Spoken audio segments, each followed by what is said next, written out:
ధైర్యంగా చెప్పండి. చదువుకోవాలనే ఏకైక కారణంతో పొరుగు రాష్ట్రం నుంచి ఇక్కడికి వచ్చి అపనిందల పాలే హత్యకి గురైన అన్యం పుణ్యం ఎరగని అమాయకురాలు వైశాలి ఆత్మ ఈ అమ్మాయిని రెచ్చగొట్టింది.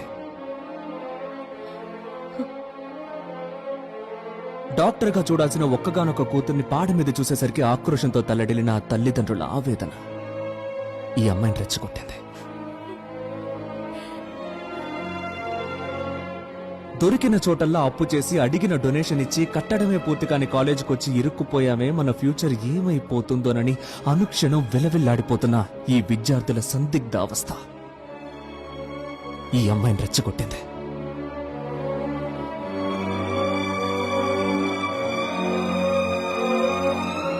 Objection your honour. అనవసరమైన విషయాలు మాట్లాడి ఈయన కేసును తప్పుదోవ పట్టిస్తున్నారు. ఆయన చెప్పేది నిజమే. ఈ కేసుని సరైన దారిలో పెట్టడానికి నేను ప్రయత్నిస్తున్నాను. మీరు కంటిన్యూ చేయొచ్చు.